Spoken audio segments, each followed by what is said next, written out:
akan mempresentasikan makalah kami dengan mata kuliah Sejarah Islam Asia Tenggara, yang mana pokok pembahasan kami yaitu sejarah berkembangnya Islam di Thailand. Nah, kelompok 9 yang beranggotakan saya sendiri Azizah Yuliarti dan teman saya Arya Winata. Nah, di sini kami akan membahas 4 poin. Yang pertama, sejarah masuknya Islam ke Thailand. Yang kedua, proses berkembangnya Islam di Thailand. Yang ketiga, respon pemerintah terhadap perkembangan Islam di Thailand. Yang keempat, faktor mendorong berkembangnya Islam di Thailand. Nah, pembahasan yang pertama yaitu proses masuknya Islam ke Thailand.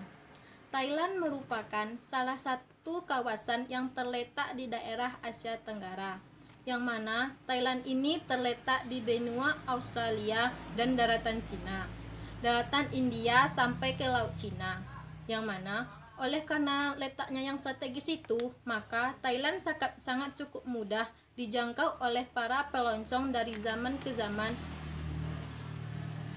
Nah, masuknya Islam ke Thailand ini tidak terlepas dari masuknya Islam ke Asia Tenggara. Islam masuk ke Thailand atau daerah Patani diduga bukan hanya Patani itu saja, melainkan ke beberapa daerah seperti Arab, Cina, India, sampai ke Persia. Nah, kira-kira abad ke-10 atau abad ke-11, Islam masuk ke daerah Patani yang melalui jalur perdagangan yang dilakukan oleh para sufi dan pedagang Arab dari pesisir India. Nah, proses Islamisasi ini tidak bisa dilepaskan dari peranan pendidikan.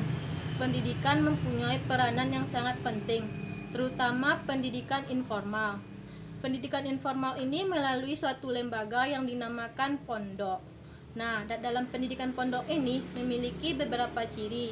Di antaranya, yang pertama, sistemnya dipengaruhi dengan sistem abad pertengahan. Yang kedua, tidak memakai sistem klasikal. Yang ketiga, pendidikan ini berpedoman pada kitab-kitab. Yang keempat, tidak ada ujian atau tugas-tugas tertentu. Yang keenam, tidak ada batas lamanya studi atau belajar. Nah, dari pembahasan di atas, maka dapat disimpulkan bahwa teori masuknya Islam ini tidak jauh berbeda dengan masuknya Islam ke Nusantara, yang mengatakan bahwa Thailand ini masuk pada sekitar abad ke-10 Masehi atau abad ke-11 Masehi melalui berbagai negara. Nah, yang mana masuknya Islam dengan negaranya itu menjadi sumber pembawa agama Islam ke Nusantara. Nah, pembahasan selanjutnya yaitu perkembangan Islam di Thailand.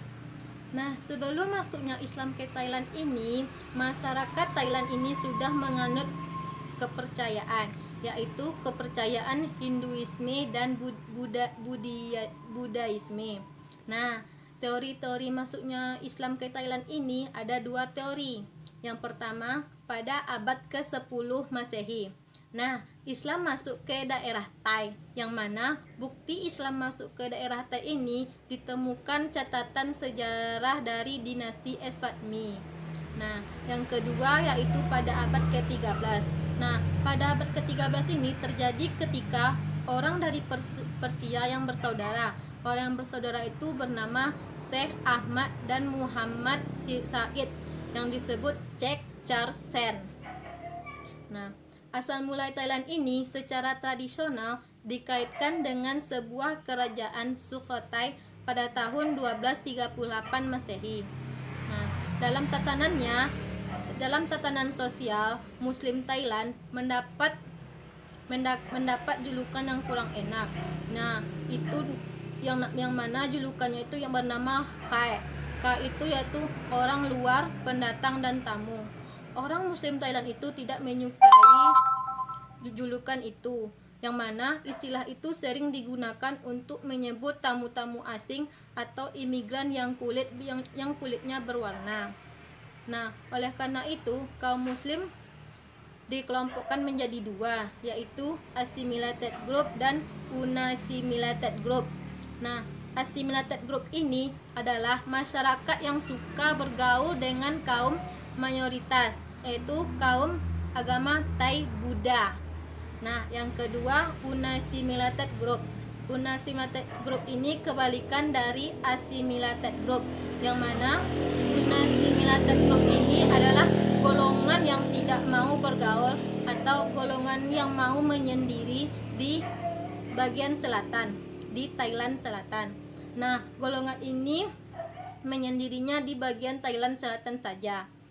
Nah, dari beberapa penjelasan di atas, Islam masuk ke Thailand pada abad ke-10 Masehi oleh pedagang Jazirah Arab, yang mana masyarakat pada saat itu sangat mudah menerima ajarannya.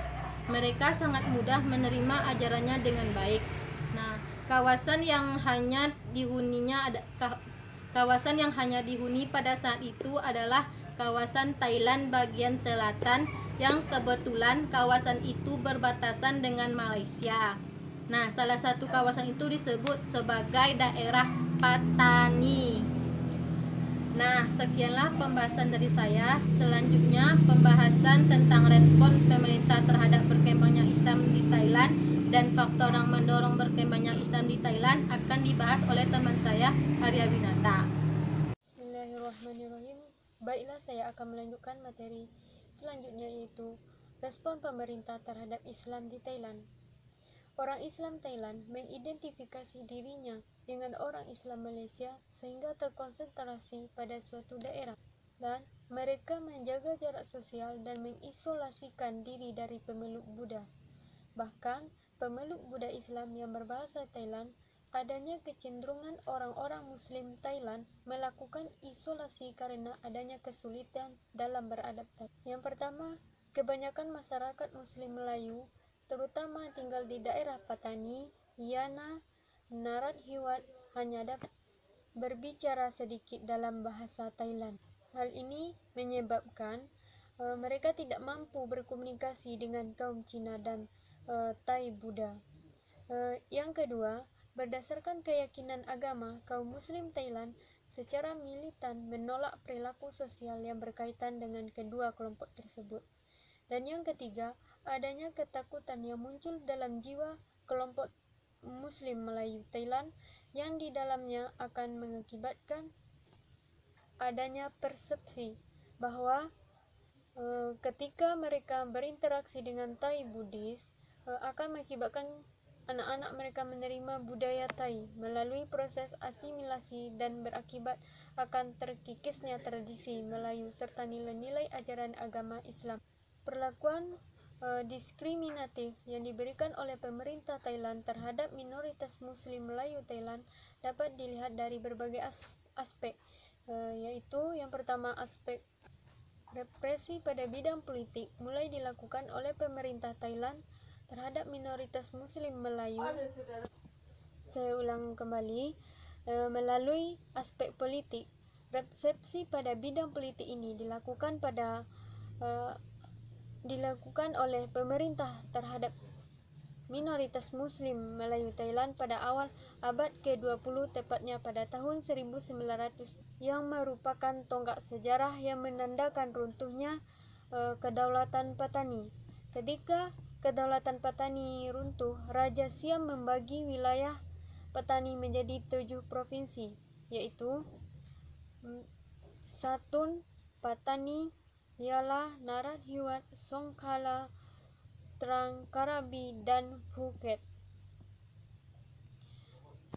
Pemecahan ini bertujuan untuk mencapai tujuan-tujuan praktis, namun yang lebih utama adalah guna memperlemah kekuasaan Muslim Patani.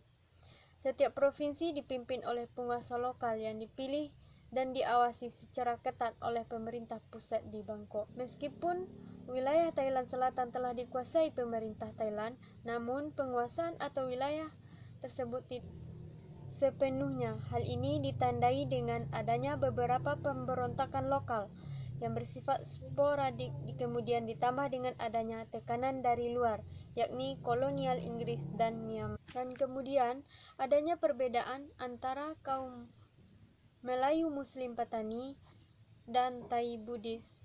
Kemudian pemerintah Thai berusaha menyatukannya melalui politik integrasi. Manifestasi dari kebijakan ini diantara berupa pengajaran bahasa Thai, pengenalan sejarah, dan lagu kekuasaan Thai. Jadi melalui aspek politik ini adanya perbedaan antara Muslim Melayu Thailand, adanya perbedaan identitas antara Melayu Muslim Patani dan Thai Buddhis sehingga pemerintah menyatukannya dengan melalui aspek politik. Aspek yang kedua adalah aspek sosial budaya, di mana pemerintah Thailand mengeluarkan undang-undang yang mewajibkan untuk mempelajari menggunakan bahasa Thai, mengadopsi nama-nama Thai, termasuk penghormatan dan pemakaian budaya Thai. Jadi, melalui aspek sosial budaya ini, pemerintah mengeluarkan undang-undang untuk mewajibkan mempelajari tentang Thai. Dan selanjutnya, faktor yang mendorong masuknya Islam di Thailand. Faktor dipengaruhi oleh dua faktor, yaitu faktor internal dan faktor eksternal. Faktor internalnya yang pertama ialah adanya program asimilasi ke dalam budaya Buddha Siam yang dipaksa oleh rezim Pi Bun Songram pada tahun 1938 atas warga Melayu atau umat Islam Patani Darussalam yang masih mempertahankan agamanya sampai saat ini. Dan yang kedua, sejak lahirnya peristiwa pembunuhan di Masjid Keresik di Patani dan Takbi di wilayah Menara tahun 2004 dan di Masjid Al-Furqan di wilayah Menara tahun 2009. Tidak ada tempat bagi umat Islam untuk mengadu kondisi inilah yang membuat gerakan-gerakan pembebasan Patani Darussalam yang bangkit untuk melakukan perlawanan hingga detik ini. Dan yang ketiga, sejak tahun 1932 sampai militer memainkan peran dominan oleh kehidupan politik Thailand, sehingga perubahan tersebut juga berpengaruh terhadap meningkatnya kekerasan terhadap komunitas Muslim di Patani. Dan yang kedua, faktor eksternalnya yaitu yang pertama adanya konflik umat Islam di Patani kurang mendapat tempat dan perhatian yang signifikan dari dunia internasional seperti PBB dan lembaga HAM dunia lainnya. Dan yang kedua, wadah format umat Islam dunia seperti OKI atau Organisasi Konferensi Islam nampaknya tidak begitu nampak. Jadi faktor yang mendorong Islam di Thailand itu ada faktor internal dan faktor eksternal, di mana faktor internalnya adalah adanya program asimilasi ke dalam budaya Buddha Siam, dan yang kedua sejak lahirnya peristiwa pembunuhan di Masjid Keresik dan di Masjid Al-Furqan, dan yang ketiga militer memainkan peran dominan dalam kehidupan politik Thailand pada tahun 1932, dan faktor eksternalnya ialah adanya konflik umat Islam di Patani dan wadah formal umat Islam di dunia seperti OKI, yaitu Organisasi Konferensi Islam. Itulah materi dari kami. Apabila ada salah kata kami minta maaf, karena kesalahan itu datangnya dari kami dan kebenaran itu datangnya dari Allah. Kami akhiri materi dari kelompok kami, yaitu perkembangan Islam di Thailand. Assalamualaikum warahmatullahi wabarakatuh.